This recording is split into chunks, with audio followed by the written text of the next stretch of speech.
عید میلاد النبی صلی اللہ تعالیٰ علیہ وسلم کے خوبصورت ایام ہیں۔ پوری دنیا میں اور دنیا کے ہر کونے میں نبی پاک علیہ السلام کے میلاد شریف کی دھوم مچی ہوئی ہے۔ ہر جگہ حضور کے فضائل، خصائل، شمائل بیان ہو رہے ہیں۔ نبی پاک کی نعتوں سے پورا زمانہ گونج رہا ہے۔ حضور کی سیرت مبارکہ کے فیوز و برکات سے اہل اسلام اپنے دلوں کو منور فرما رہے ہیں۔ اس کے ساتھ ساتھ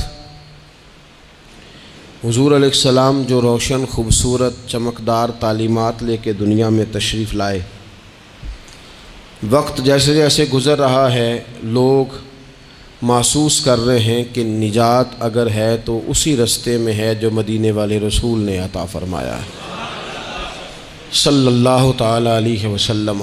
چونکہ اللہ تبارک و تعالیٰ نے خود نبی پاک کے ذکر مقدس کو بلند فرمایا ہے، اس لیے بہت سارے ذرائع، بہت سارے اسباب بن گئے۔ پہلے محافل، مجالس،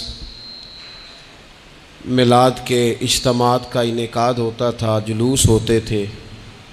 اب یہ کہ بڑے بڑے ٹی وی چینل اور دنیا کے بڑے بڑے نشریاتی ادارے، آپ جس طرف بھی دیکھیں گے رسول پاک علیہ السلام کا تذکرہ کرتے نظر آئیں گے۔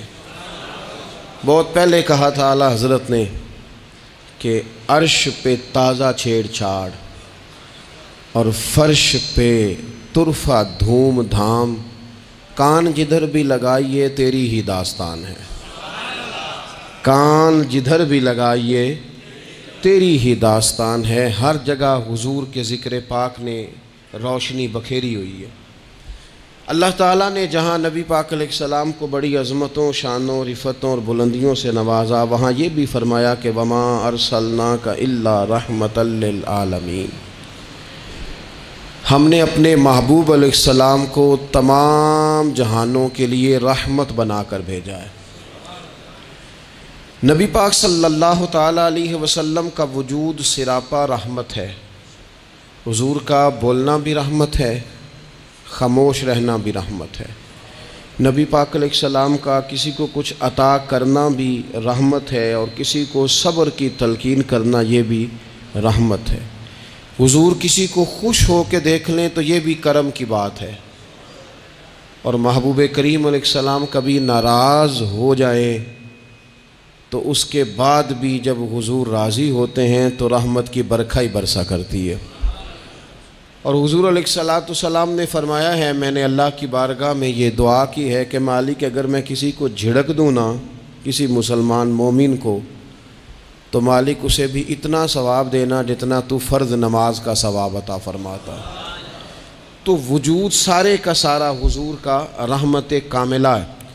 نبی پاک کا مسجد نبوی شریف میں بیٹھ کر پیغام دین دینا بھی رحمت ہے، اور حضور اگر اسلحہ پہن کر بدر کے میدان میں آ جائیں، اللہ کے دین کو نافذ کرنے کے لیے دست مبارک میں تلوار اٹھا لیں، تو یہ بھی کائنات کے لیے رحمت ہے، یہ بھی فضل ہے۔ کیوں؟ اس لیے کہ اگر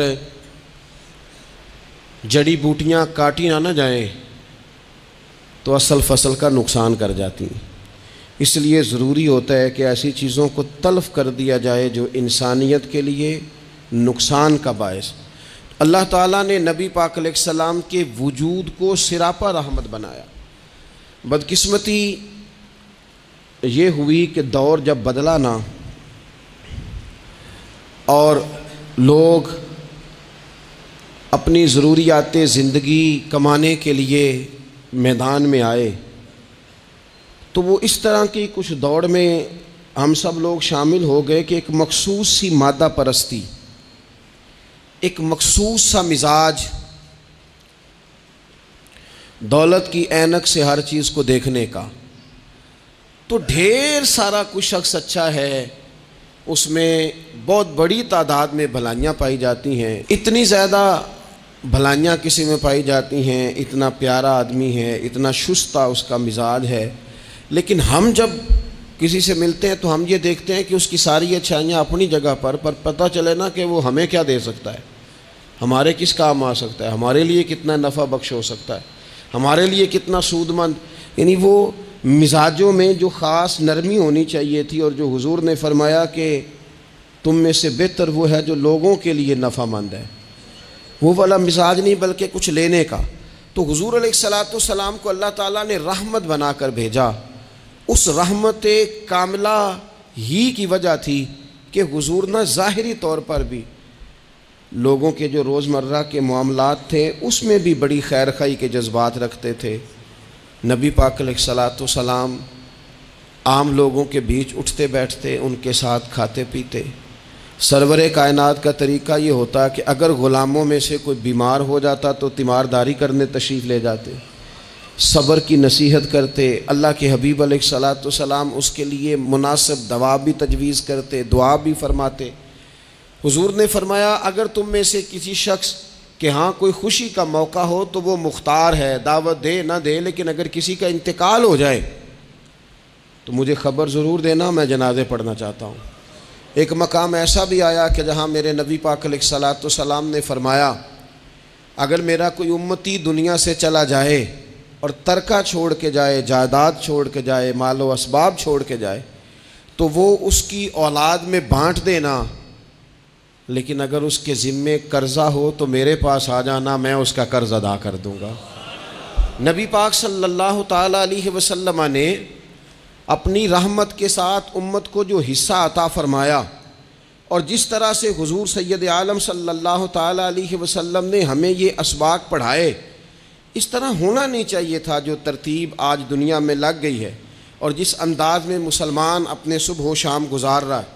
آپ یقین کریں کہ کبھی کبھی یوں محسوس ہوتا ہے کہ جیسے خالص رشتوں کا ہونا اور اخلاص کا موجود ہونا اور للہیت کا نصیب ہونا یہ شاید کوئی بے موسمہ سا پھل ہو گیا ہے. شاید یہ کہ اب ڈھونڈنے سے، تلاش کرنے سے بھی ایسی چیزیں میسر نہیں آئیں گی کہ لوگ اللہ تعالیٰ کی رضا کو پیش نظر رکھیں. اور پھر اب تو اس طرح کا ماحول ہو گیا ہے کہ چونکہ زیادہ لوگ جھوٹ بولتے ہیں اللہ ماشاء اللہ، تو بیچ میں سچ بولنے والا عجیب لگتا ہے. چونکہ زیادہ دکانداری ہوتی ہے تو کوئی اخلاص کا مظاہرہ کرتا ہے تو وہ عجیب لگتا ہے. چونکہ زیادہ اللہ معاف فرمائے کہ دھوکہ دہی کا بازار گرم ہے تو اب یوں محسوس ہوتا ہے کہ جیسے کوئی بندہ کہہ رہا ہے میں صحیح سے چلوں گا تو لوگ سمجھتے ہیں شاید کوئی اداکاری کر رہا. حضور علیہ الصلاۃ والسلام نے جو لوگوں کے حق میں اپنی طبیعت میں نرمی پیدا کی، آپ یقین کریں بڑے سارے لوگوں سے ملنے کو جی چاہتا ہے لوگوں کا، ان کے پاس جانے کو، بیٹھنے کو، من کی باتیں کرنے کو. بہت سارے لوگ ایسے ہوتے ہیں جن کے بارے میں ہماری خواہش ہوتی ہے کہ بندہ بڑا اچھا ہے، لیکن اس کے پاس اگر چل کے جائیں گے تو ہمارے سٹیٹس کا کیا بنے گا؟ اگر ہم جا کے اس کی مجلس میں بیٹھ گئے تو وہ جہاں ہم خود میرے مجلس تھے اس کا کیا بنے گا؟ اگر ہم کسی شخص کی طرف بڑھ گئے، آگے بڑھ کے ہم نے 2 قدم آگے جا کے گرم جوشی سے اس کا استقبال کیا تو کوئی شخص یہ نہ سمجھ بیٹھے کہ یہ تو کوئی لو سٹینڈرڈ رکھتا ہے. ہم نے وہ اس طرح کے بیج بوئے ہیں انانیت کے کہ ڈھیر ساری تکلیف لوگوں کو ہماری وجہ سے ہوتی ہے. بہت سارے لوگ آزمائش کا شکار ہوتے ہیں. بعض لوگ آ جائیں، لوگ ڈھب سے کھانا نہیں کھا پاتے، لیکن وہ خاص رحمت اور وہ خاص نرمی جو نبی کریم نے ہمیں عطا فرمائی ہے، یار یہ کتنا، میں آپ کو ذاتی بات بتاتا ہوں، اپنے مخالف کو، گالی دینے والے کو، زندگی کے کسی کونے میں برا کہنے والے کو معاف کرنا بڑا مشکل کام ہے. کسی شخص نے 30 سال پہلے بھی کبھی آپ کو کوئی سخت لفظ کہا ہو تو وہ بندہ سامنے آئے تو بات یاد آ جاتی ہے، یار اس نے یہ کہا تھا. باتیں کھٹکتی ہیں. کسی مقام پر کھڑے ہو کر کسی جگہ پر کسی بندے نے آپ کو تکلیف دی ہو، بندہ اس جگہ پہ آئے تو وہ چیز کھٹکتی ہے. لیکن یہ اعزاز صرف رحمت للعالمین محبوب کا ہے کہ حضور کے سامنے جب وہ لوگ پیش ہوئے حضرت وحشی جیسے کہ جنہوں نے پورا وجود کاٹ دیا تھا حضرت امیر حمزہ کا اور کان ناک آنکھیں نکال دی تھی، انہوں نے آ کے عرض کی حضور ہمارے جیسے گناہ گار بھی آئیں تو معافی ہو جاتی ہے. فرمایا ہو جاتی ہے تو پڑھ کلمہ ہم فوراً ہی معاف کر دیں گے. اور جو فتح مکہ کے موقع پر نبی پاک علیہ الصلوۃ والسلام نے فرمایا ہے نا، فتح مکہ کے موقع پر، وہ تو بات ہی بڑی انوکھی ہے. انہوں نے کہا تھا آپ ہم سے کیا سلوک کرنے والے ہیں؟ تو فرمایا سلوک کیا کرنا ہے؟ جو پیچھے ہو چکا ہے نا اس کا ذکر بھی نہیں کرنا، کتاب کے پچھلے صفحے پلٹنے ہی نہیں، یاد ماضی یہ عنوان چھیڑنا ہی نہیں. جو ہو گیا سو ہو گیا. یہ خاص رحمت کاملہ اللہ تعالیٰ نے اگر عطا فرمائی ہے تو میرے اور آپ کے پیارے رسول ہی کو عطا فرمائی ہے. یہ خاص جذبات اور یہ خاص کیفیات حضور نا، دیکھو ماں باپ جو ہوتے ہیں نا اولاد کے حق میں بڑے شفیق ہوتے ہیں. میں بڑی ذمہ داری سے بات کرنے لگا ہوں. ماں باپ کے ساتھ اگر کوئی سب سے بڑھ کے زیادتی کرتا ہے تو کرتی بھی اولاد ہی ہے. بڑا کچھ کر جاتے ہیں بچے، بعض ایسی باتیں بھی کر جاتے ہیں کہ جو اسے نہیں کرنی چاہیے. لیکن کہو نا والد صاحب سے کنارہ کر دیں بچے سے، جس کے 9 بیٹے بھی ہیں اسے بھی کہو نا کہ تو کر ذرا کنارہ کر کے دکھا. نہیں کر سکتا. وہ شفقت پدری جو رب نے اس کے سینے میں رکھ دیا وہ کیسے نکالے گا؟ 20 دفعہ غصہ آیا تو اس نے پلان کیا کہ آج کے بعد نہیں، ختم. اب میں نے بتانا ہے اس کو کہ کس طرح کوئی کسی کے ساتھ زیادتی کرتا ہے، لیکن 1 گھنٹہ بھی نہیں تیرا گزرا، کیونکہ شفقت پدری ہے. خدا را یہ میرا اور آپ کا سب کا معاملہ، اس کو سمجھیے گا. شفقت پدری اگر مرشد ہو نا، کبھی مرشد کریم، تو پرخشیں اڑا دینے والوں کو بھی سینے سے لگانے کا حوصلہ رکھتا ہے، چونکہ وہ شیخ جو ہے اس کا دل جو بڑا ہے. کئی دفعہ سارا سینہ چھلنی ہوتا ہے پر اس سینے چھلنی کرنے والوں کو بھی سینے سے لگانا پڑتا ہے. اس لیے کہ دل دریا سمندروں ڈونگے کون دلاں دیاں جانے، 14 طبق دلے دے اندر تے تمبو وانگوں تانے. مشکل کام ہے استاد صاحب. وہ مطلب ہم نے یہ دیکھا ہے کہ بچے کو اٹھانے کے لیے والد آ گئے کہ نہیں جی نہیں ہم نے نہیں پڑھانا، تو استاد صاحب کہنے نے او میں بڑی محنت کی تھی جی ہم تے چل گیا ہے 6 مہینے ویکھو تے صحیح، میں نے بڑی مشقت کی ہے، یہ راہ میں نہ اسے لے جاؤ. میں نے تو کئی ناشتے نہیں کیے کہ کلاس میں پہنچنا تھا. کئی دفعہ میں نے کھانا چھوڑ دیا کہ مجھے دیر ہو گئی تھی. نہ لے کے نہ جاؤ، میری مشقت ہے. یہ میں آپ کو وہ والی مثالیں دے رہا ہوں جو صرف میرے اور آپ کے عقل کے قریب ہیں. جب تیری 20 غلطیوں سمیت تیرا والد، تیری ماں، تیرے مرشد، تیرے استاد، تیرے بزرگ، تیرا بڑا بھائی تجھے قبول کر لیتے ہیں نا، تو بس سمجھ لے یہ جتنا بھی پیار کرتے ہیں یہ سارا ایک قطرہ ہے، اور محبوب جو محبت کرتے ہیں اس میں سارے دریا سما جایا کرتے ہیں. رسول پاک جو پیار کرتے ہیں نا، نبی کریم جو محبت کرتے ہیں، حضور، اور حضور کو سب سے زیادہ غم کیا رہتا تھا؟ روزی روٹی کا نہیں، اس کا بھی بندوبست کیا، تعلیم و تعلم کا بھی بندوبست کیا. حضور کا سب سے بڑا احساس یہ تھا کہ میری امت دوزخ سے بچ جائے، جنت میں جائے، گمراہ عقائد سے باہر آئے، راہ حق انہیں نصیب ہو. اس کے لیے نبی پاک جد و جہد کرتے. حضور کو روڑے مارنے والے، پتھر مارنے والے، کانٹے بچھانے والے، گردن پہ اوجڑیاں رکھنے والے رات کو سکون سے سو جاتے، اور نبی پاک انہی لوگوں کے لیے رات کو ہاتھ اٹھا کے ہدایت کی دعائیں کرتے رہتے. وہ روڑے مار کے سو گئے جا کے، اور جس نے روڑے مارے ہیں وہ نبیوں میں رحمت لقب پانے والا، مرادیں غریبوں کی بر لانے والا. اور کسی نے کہا تھا لے کے پہلو میں غم امت نادار آئے، لے کے پہلو میں غم امت نادار آئے. وہ دیکھو امتی امتی کہتے ہوئے سرکار آئے. وہ دیکھو نا، امتی امتی کہتے ہوئے لے کے پہلو میں غم امت نادار آئے. حضور کے پہلو میں غم ہے امت. یا اللہ مہربانی فرما، یا اللہ مہربانی فرما. اور صبح قیامت بھی ہم سب لوگ نا لائق لوگوں سے اپنا تعلق بناتے ہیں. میں نے دیکھا ہے کہ ساری زندگی کا رشتہ ہے. وہ کسی نے کہا تھا کہ کوئی بندہ مجھے ایسا چاہیے کہ میں اس سے جھوٹ بھی بولوں تو وہ مجھ سے سچ بولے۔ کچھ لوگ ایسے چاہیے ہوتے ہیں نا زندگی میں کہ وہ توأن و کرہن ساتھ ہی رہیں، لیکن یہ ہوتا نہیں، مشکل کام ہے۔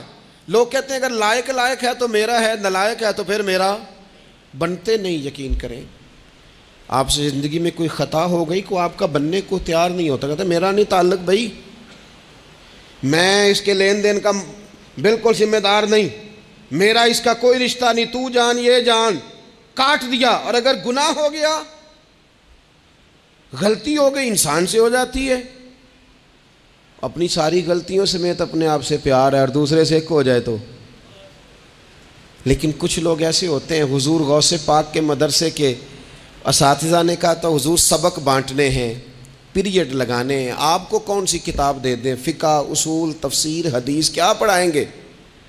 تو آپ فرمانے لگے نہیں، تو مجھے سبق نہ کوئی دو، تم اس طرح کی تقسیم کرو کہ لائق بچے سارے تم رکھ لو، نالائق سارے مجھے دے دو۔ حضور علیہ السلام نے فرمایا قیامت کے دن جو بڑے بڑے گناہ گار ہوں گے نا، بڑے بڑے، وہ میری چادر کے نیچے چھپے ہوئے ہوں گے۔ چور حاکم سے چھپا کرتے ہیں یا اس کے سوا، تیرے دامن میں چھپے چور انوکھا تیرا۔ اور حضور ہمارے وکیل نہیں،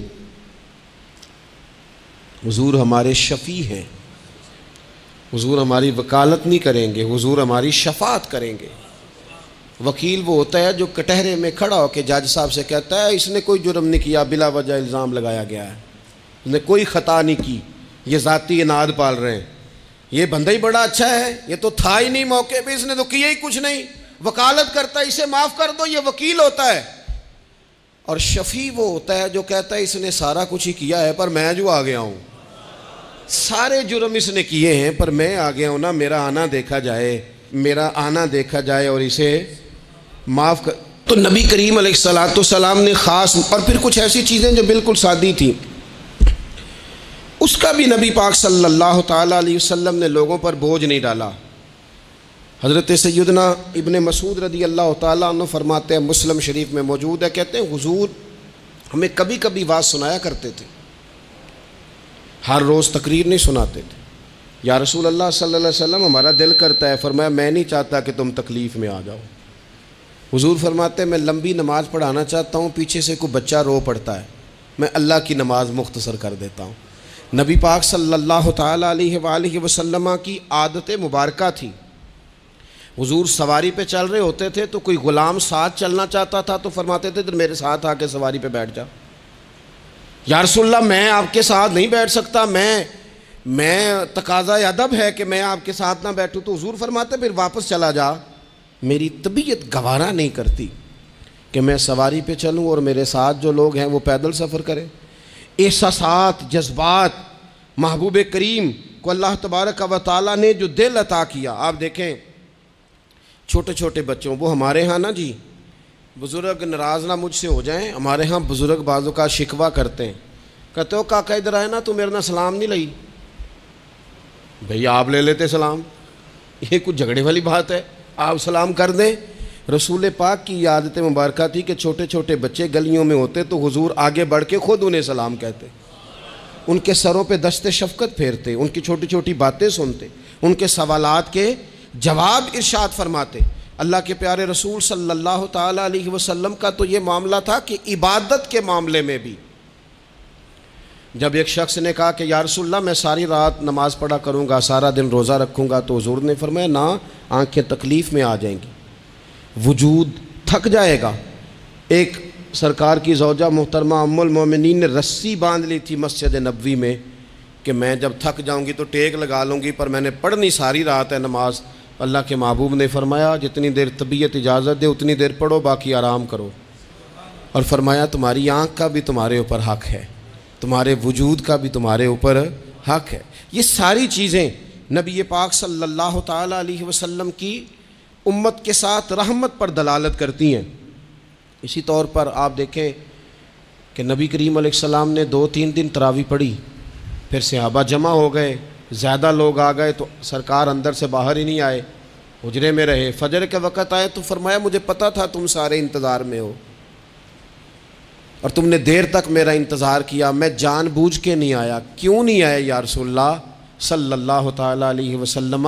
تو حضور فرمانے لگے اس لیے نہیں آیا کہ اگر میں آ جاتا اور کچھ دن مستقل یہ نماز پڑھتا تو میرے دل میں خیال آیا کہیں رب کریم اسے فرض نہ کر دے، تمہیں مشقت ہوگی، تمہیں تکلیف ہوگی، لہٰذا میں حضور دل چاہ رہا ہے نفل عبادت کو، اس لیے نہیں کر رہے کہ امت پر کہیں ضروری ہو جائے۔ حضرت سیدنا عباس فرماتے ہیں کہ ایک انصاری صحابی رات کو مسجد نبوی شریف میں داخل ہوئے، ان دنوں جن دنوں وہ بدر کے قیدیوں کو لایا گیا تھا، تو ان قیدیوں کو رسیاں صحابہ نے زور سے باندھ دی تھی، تو کہتے ہیں کہ میں نے دیکھا نبی کریم علیہ السلام بڑی بے چینی کے عالم میں کبھی ادھر جاتے کبھی ادھر آتے۔ میں نے عرض کی یا رسول اللہ صلی اللہ تعالیٰ علیہ وسلم خیریت ہے؟ تو حضور نے فرمایا ان قیدیوں میں میرے چچا جناب عباس بھی ہیں، وہ ہائے ہائے کرتے ہیں تو مجھے نیند نہیں آتی۔ چلو زیادہ نہیں تو تھوڑا احساس کبھی چچا کا بھی پیدا کرنا چاہیے۔ ویسے چچا چاند نہیں ہوتا، چندہ ہمیشہ ماموں نہیں ہونا ہے۔ چچا جتنا مرضی بھی خوبصورت ہو بیچارہ چاند ہو سکتا نہیں، چندہ ماموں نہیں ہونا ہے، پکی بات۔ تو کبھی چچا کا بھی احساس کرنا چاہیے۔ نبی کریم علیہ السلام نے فرمایا چچا ہائے ہائے کرتے ہیں تو مجھے نیند نہیں آتی۔ وہ انصاری صحابی فرماتے ہیں کہ میں دوڑا گیا اور میں نے جا کے معلومات کی کہ حضرت عباس رضی اللہ تعالیٰ عنہ کو کہاں باندھا گیا ہے۔ فرماتے میں جا کے حضرت عباس کی رسیاں ڈھیلی کر کے آیا تو وہ سکون میں آ گئے۔ تو آ کے حضور علیہ السلام کو میں نے دیکھا تو سرکار بھی زمین پر بیٹھ گئے، لیکن ابھی چہرے پر بے چینی باقی تھی۔ میں نے عرض کی حضور میں رسیاں ڈھیلی کر رہا ہوں جناب عباس کی، آپ آرام سے سو جائیں۔ تو یہاں تک نہیں یہ رحمت رکتی، یہ رحمت کسی مقام پر محدود نہیں ہوتی۔ میرے کریم کا کرم ہمیشہ برستا ہے تو بغیر رنگ و نسل ہر جگہ برستا ہے۔ حضور علیہ الصلوۃ والسلام نے فرمایا صرف عباس نہیں، جا سارے قیدیوں کی رسیاں ڈھیلی کر کے آ، سب کو۔ یہ کون لوگ ہیں؟ یہ بدر میں پھول لے کے آئے تھے، یہ گجرے لے کے آئے تھے پھولوں کے، خوشبو کا تحفہ دینے آئے تھے، یہ تو تلواریں لے کے آئے تھے۔ لیکن یہ اعزاز ہے میرے نبی پاک کا کہ اللہ نے حضور کو رحمت للعالمین بنایا ہے۔ دلوں کے اندر اتنی گنجائش رسول پاک نے پیدا کی، فرمایا سب کہ رسیاں ڈھیلی کرو تاکہ میں آرام سے سو جاؤں۔ طبیعتوں کی سختی، مزاجوں کا تلخ پن، اپنی ذات کے خول میں بند ہو کے زندگی گزار دینے والے لوگ، اپنے آپ سے شروع ہو کر اپنے آپ پر ختم ہو جانے والا مزاج، جو میں سوچ رہا ہوں، جو میں دیکھ رہا ہوں، جو میری طبیعت فیصلہ کر رہی ہے، جس اینک سے میں معاشرے کو پڑھ رہا ہوں سارے معاشرے کو اسی طور پہ میں لے کے چلوں گا، یہ سوچیں درست نہیں۔ ہم نبی کریم علیہ السلام کے ماننے والے ہیں، ہمیں ان ساری باتوں کا خیال اور ادراک کرنا پڑے گا کہ جو ہمیں ہمارے رسول پاک نے سکھائی ہے۔ انسان پر بعض اوقات کچھ لوگ اس طرح کا بھی اس کے ساتھ رویہ اختیار کرتے ہیں کہ رد عمل کے طور پر کچھ کہنا پڑتا ہے۔ بعض لوگ سخت سست کہہ دیتے ہیں رد عمل کے طور پر، خود اس طرح کے نہیں ہوتے، لیکن تانگ آمد بجانگ آمد۔ تو ایک دفعہ جب بڑی سخت تکلیف دی کفار نے تو صحابہ نے عرض کی یا رسول اللہ ان کے لیے دعا کریں یہ تباہ ہو جائیں۔ تو محبوب نے خود ان لفظوں کے ساتھ جواب دیا، فرمایا اللہ نے مجھے لعنت ملامت والا نہیں بنا کے بھیجا، مجھے رحمت للعالمین بنا کے بھیجا۔ انہیں ہر وقت تانے دیتے رہنا، ہر وقت کھڑے رہنا، یہ دیکھیں نا میرے ملک کا ماحول کیا بنا ہوا ہے، رائے کا اختلاف ہی ہے نا، لیکن جو دھینگا مشتی روز ہوتی ہے اور جو دھما چوکڑی روز مچائی جاتی ہے، روز جو نئی سے نئی کہانی پنپتی ہے، ملک کے اندر کوئی شخص ایسا نہیں رہ گیا، کوئی ادارہ ایسا نہیں رہ گیا جس کے بارے میں ہمارے دل بالکل صاف ہوں۔ اس لیے کہ ہم نے مزاج اس طرح کا بنا لیا ہے، ہم نے اینک اس طرح کی لگا لی ہے، لہجے اس طرح کے بنا لیے۔ حضور سید عالم علیہ السلام نے ایک دن فرمایا تھا مجھے کسی صحابی کے بارے میں کوئی بات نہ پہنچانا، کسی کی غلطی آ کے ڈائریکٹ مجھے نہ بتانا، میرے سامنے کچھ بھی ایسا نہ کرنا۔ یا رسول اللہ کیوں؟ فرمایا میں چاہتا ہوں میرے دل میں سب کے لیے گنجائش ہے تو گنجائش ہی رہے، لوگوں کو خوش گمان رہنے ہی نہیں دیا جاتا۔ اچھی سوچیں پیدا کرنے کے موقع ہی نہیں دیے جاتے. وہی بدگمانیاں ہیں، وہی ماحول کے اندر شدت ہے، وہی انداز ہمارا اس طرح کا ہے، اور وہی کچھ ہم کر رہے ہیں، اور سارے ہیں کہ ایک ہی لاٹھی کے ساتھ ہانکے جا رہے ہیں. خدا را چیزوں کو دیکھیں اور غور کریں کہ ہم نبی پاک صاحب الاولاق سید عالم صلی اللہ تعالی علیہ وسلم کے ماننے والے ہیں. پھر ایک اور بات، حضور کی رحمت چونکہ کامل ہے تو حضور علیہ السلام کا ایک طریقہ ہے. دنیا میں دو طرح سے لوگ اپنا آپ ثابت کرتے ہیں. ایک پورے ماحول میں لوگ اندھیرا کرنا چاہتے ہیں تاکہ میں صحیح طرح چمک جاؤں. وہ پھر بتاتے ہیں کہ اس وقت دنیا میں کوئی آدمی بھی میرے سوا ٹھیک نہیں ہے. کسی کا بھی تذکرہ ان کے سامنے کیا جائے تو ایک دو چار کمزوریاں اس کی وہ بتا دیتے ہیں، کیونکہ وہ فل اندھیرا کرنا چاہتے ہیں اور سمجھتے یہ ہیں کہ جب میں اندھیرا کروں گا تو پھر میں زیادہ چمک جاؤں گا. اس لیے باقاعدہ منصوبہ بندی کی جاتی ہے اور باقاعدہ لوگ بٹھائے جاتے ہیں اور کردار کشی کرنا ایک پورا ماحول بنا دیا گیا، اور کوئی بھی شخص اس سے مبرہ نہیں، وہ دینی تعارف رکھتا ہو یا دنیاوی تعارف رکھتا ہو، سیاسی سماجی معاشرے میں کوئی مقام رکھتا ہو یا سیاسی قد کاٹ سے اس کا تعارف ہو. کردار کشی عام بنا دی گئی اور اس پر لوگ خوش ہوتے ہیں. میرے بھائیوں، نبی کریم نے بھی اپنا اثبات کیا ہے، لیکن رسول پاک کا طریقہ یہ نہیں ہے کہ کسی دوسرے کی نفی کر کے ہی اپنا اثبات ہوتا ہے. قرآن تو نبی پاک پہ نازل ہوا ہے نا، حضور قرآن لے کے آئے ہیں، پر اس قرآن میں تو حضرت موسیٰ کی تعریفیں بھی ہیں، حضرت عیسیٰ کے تذکرے بھی ہیں، جناب عیسیٰ کے معجزات بھی ہیں. اس میں تو حضرت نوح کا ذکر بھی ہے، اس میں تو حضرت آدم کا ذکر بھی ہے، اس میں تو حضرت یوسف علیہ السلام کے حسن و جمال اور کمال کے تذکرے، اس میں تو جناب لقمان حکیم کی حکمت اور دانائی کی بات ہے، اس میں تو حضرت خضر کا تذکرہ ہے. اس قرآن مجید کے اندر تو اولیاء اللہ کی شان ہے، اس میں تو ماں باپ کی فضیلت ہے، اس میں تو پڑوسیوں کی بات ہے. اس قرآن مجید نے تو غریب کی بات کی، یتیم کی بات کی، بیوہ کی بات کی. تو رسول کریم نے بتایا کہ دوسروں کو پیچھے کر کے اپنے آپ کو آگے نہیں کیا جا سکتا. تم سب کو ساتھ لے کے چلو، تمہیں اللہ امامت عطا فرما دے گا. حضور نے تعارف کرایا اپنی امت کو سارے نبیوں کا، رسولوں کا. حضور نے ان کے تذکرے کیے، احادیث میں ان کے تذکرے ہوئے. حضور نے ہر ایک کی شانیں بلند کر کر کے بیان کی اور فرمایا کسی نبی کی بات میرے ساتھ ملا کر اس طرح نہ کرنا کہ ان کی کسر شان ہو جائے معاذ اللہ. میرا اور اس کا تقابل اس طرح نہ کرنا کہ وہاں کسر شان. وہ کسی نے میرے اعلیٰ حضرت کے سامنے کہا تھا نا، شان یوسف جو دبی وہ بھی اسی در پہ دبی. تو اعلیٰ حضرت کہنے لگے حضور تو کسی کو دبانے آئی نہیں، یہ تو کیا بات کر رہا ہے؟ تو کہہ شان یوسف جو بڑی وہ بھی اسی در سے بڑی. یہ کہہ کہ نبی پاک تو عزتیں دینے آئے، ہر ایک کی قسمت میں حضور نے عزت لکھی. کہا باپ راضی ہو گیا تو رب راضی ہو گیا. فرمایا ماں کے قدموں کے نیچے جنت، بہنوں کی بیٹیوں کی پرورش جو کر کے آئے گا میرے ساتھ جڑ کے انگلیوں کی طرح جنت میں جائے گا. فرمایا تم میں سب سے بہتر وہ جو اپنے گھر والوں کے لیے، اپنی بیوی کے لیے بہتر، میں تم سب سے زیادہ اپنے گھر والوں کے لیے بہتر. فرمایا پڑوسی سے حسن سلوک کرنے والوں یاد رکھنا کہ اس کے تو حق اتنے زیادہ ہیں کہ ڈر ہے کہ کہیں وراثت میں شامل نہ کر دیا جائے. نبی پاک علیہ السلام نے فرمایا جو بی بی صرف حاملہ ہو، حاملہ، اسے رب کی بارگاہ میں اتنا ہی اجر ملتا ہے جتنا تلوار لے کے جہاد کرنے والے کو ثواب ملتا ہے. اور جب اس کے ہاں بچے کی ولادت ہوتی ہے اللہ اسے شہید جتنا درجہ دیتا ہے. اور جب وہ بچے کو دودھ پلاتی ہے تو ایک ایک گھونٹ کے بدلے رب غلام آزاد کرنے کا ثواب عطا کرتا ہے. یا رسول اللہ اسی کی صرف شان ہے؟ فرمایا نہیں، آدمی کے بال سفید ہو جائیں، مومن مسلمان سفید بالوں والا، اگر تم نے اس کی عزت کی تو سمجھ لینا تم نے اپنے رب کا احترام کیا ہے. یا رسول اللہ تاجر؟ تو فرمایا سچ بول کے تجارت کرنے والا تو قیامت میں نبیوں کے ساتھ ہوگا. یا رسول اللہ یہ عالم، یہ طلباء، یہ دور دراز سے آنے والے لوگ؟ تو محبوب نے فرمایا یہ تو کوئی ڈگری نہیں لیتے، پہلے دن ہی گھر سے نکلتے ہیں تو فرشتے پیروں کے نیچے پر بچھا دیتے ہیں.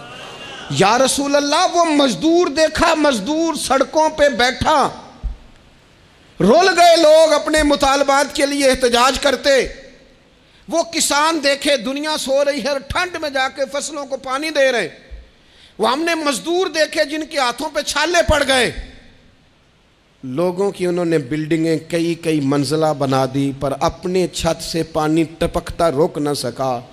حضور یہ جو لوگ ہیں ان کی کیا شان ہے؟ تو حد کر دی میرے کریم نے، فرمایا محنت کر کے روزی کمانے والا تو اللہ کا دوست ہے، اس کو تو اللہ نے قرب دے دیا دوستی۔ تو نے ہر شخص کی قسمت میں یہ عزت لکھی اور آخری خطبے کی صورت میں بھی وصیت لکھی۔ حضور نے ہر شخص کو احترام دیا، ہر ایک کو اکرام دیا۔ لوگوں کو پیچھے دھکیل کے قد اونچا نہیں ہوتا، بلکہ شمع سے جتنی مرضی شمعیں جل جائیں اس کی اپنی روشنی میں کبھی کمی نہیں آیا کرتی، بلکہ حد ہو گئی۔ ایک دن نبی پاک علیہ السلام نے حضرت جبریل امین سے پوچھ لیا، فرمایا جبریل سب کو میری رحمت سے حصہ ملا ہے، آپ کو بھی کوئی ملا ہے؟ وہ ملا تو بتاؤ نا۔ تو حضرت جبریل عرض کرنے لگے حضور بالکل ملا ہے۔ کہا کس طرح؟ عرض کی یا رسول اللہ جب سے ابلیس کا انجام دیکھا تھا نا، ڈر آتا تھا خدا جانے خاتمہ کس طرح کا ہو، لیکن جب آپ آئے، قرآن آیا اور قرآن میں حضرت جبریل کا ذکر آیا تو فرماتے ہیں میں سمجھ گیا اب اللہ نے کرم کر دیا ہے، اب طے کر دیا ہے کہ جبریل امین علیہ السلام کے جو اعزازات ہیں وہ ہمیشہ اعزاز ہی رہیں گے۔ نبی پاک کی رحمت سے ہر شخص کو حصہ ملا، حتیٰ کہ کفار کو، مشرکین کو، منافقین کو۔ رسول پاک علیہ السلام ہر ایک کے لیے رحمت بن کے تشریف لائے، یہاں تک کہ جانور بھی حضور کے پاس آتے تھے تو اپنے دکھ سنا جاتے تھے، حضور تو ان کو بھی تھپکیاں دیتے، تسلیاں دیتے۔ حضرت انس بن مالک کہتے ہیں لوگوں مجھے وہ دن بھولتا ہی نہیں جس دن نبی پاک مکے سے ہجرت کر کے مدینے آئے تھے۔ لوگ گلیوں میں، چھتوں پہ، حضور کی اونٹنی کے گرد یا رسول اللہ یا محمدہ کی صدائیں ہم نے اپنے کانوں سے سنی۔ ایک بڑی شان رکھنے والا قبیلہ بنو نجار، اس کی بچیاں کونے میں دف لے کے بیٹھ گئیں، کہنے لگی یہ نہ سمجھنا کہ ہم کوئی عام ہیں، ہم بہت بڑے خاندان کی بیٹیاں ہیں، لیکن آج یہاں اس لیے بیٹھی ہیں کہ دیکھو تو صحیح ہمارے پاس آیا کون ہے۔ وہ ننھی بچیاں جو بیٹھ کر وہاں دف بجاتی تھیں وہ رسول پاک کی جانب اشارے کر کے گاتی تھیں اور کہتی تھی ہم ہیں بچیاں نجار کے عالی گھرانے کی، ہمیں خوشی ہے آمنہ کے لال کے تشریف لانے کی، خوشی ہے آمنہ کے لال کے، بس رہے گا یوں ہی ان کا چرچا رہے گا یوں ہی ان کا، پڑے خاک ہو جائیں جل جانے والے۔ آخر دعویٰ یعنی الحمد۔